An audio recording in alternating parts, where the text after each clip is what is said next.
Dari Sunan Nasai dari Thabit dari Anas radhiyallahu anhu, ia mengatakan Abu Talha meminang Ummu Sulaim. Maka Ummu Sulaim mengatakan, demi Allah wahai Abu Talha, orang sepertimu tidak pantas untuk ditolak pinangannya.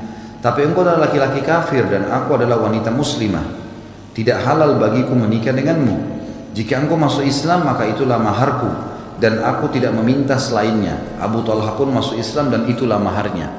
Ini contoh yang lain. Berarti boleh menjadikan mahar tidak harus materi. Laki-laki kafir mau nikahi wanita muslimah, kau masuk Islam, Islammu jadi mahar, gak usah kasih saya apa-apa, boleh, sah. Ini terjadi pada Ummu Sulaim. Ummu Sulaim ini ibunya Anas bin Malik ya, ibunya Anas bin Malik. Abu Talha waktu itu masih dalam keadaan kafir, masuk Islam jadi maharnya. Tapi kalau sudah digaulin, ini nggak ada pengembalian mahar, kecuali memang dalam satu keadaan si wanita menipu.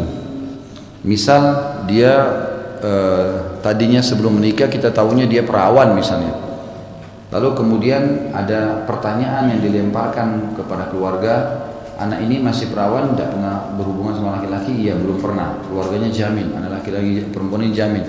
Dia berhubungan badan sama perempuan, ternyata dia tahu bukan perawan.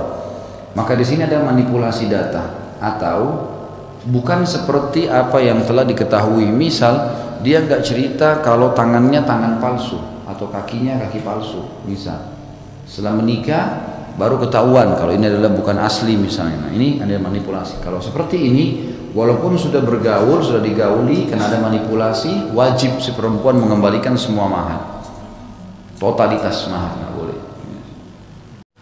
Pernikahan di zaman Nabi SAW atau kalau Nabi yang nikahkan agak beda dengan kalau kita nikahkan ya. Kalau Nabi SAW yang menikahkan sahabat, itu tidak perlu Nabi bilang saya nikahkan kamu sama fulan bin fulan, nggak ada. Ya Rasulullah saya mau nikah, Nabi mengatakan baik saya akan nikahkan kamu. Ada maharmu? Ada. Sudah pergi, sekarang kamu halal. Itu sudah sah.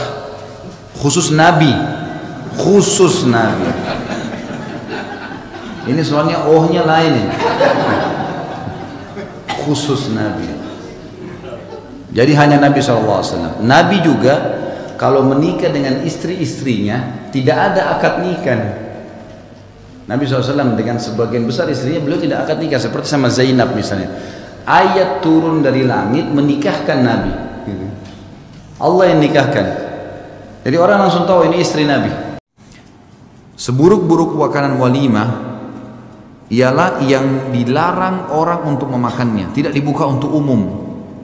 Artinya kita pesta umum sekarang masyarakat kita kan adakan di tempat kelihatan lah, oh ini ada perkawinan, ada tanda, ada apa, itu semua adalah boleh-boleh saja dalam Islam. Yang penting tidak ada sesuatu yang haram, gitu kan, kita berikan dan jadi orang tahu ada walimah. Orang datang biar kasih makan, jangan tolak, jangan bilang mana undangannya, ya. Tahan orang depan pintu nggak bisa, ya. Jadi buka, kalau ada makan silahkan, gitu, nggak ada masalah. Makin banyak orang makan makin berkah. Ya. Apalagi kalau yang makan orang yang lapar, orang yang susah, itu pahalanya lebih besar.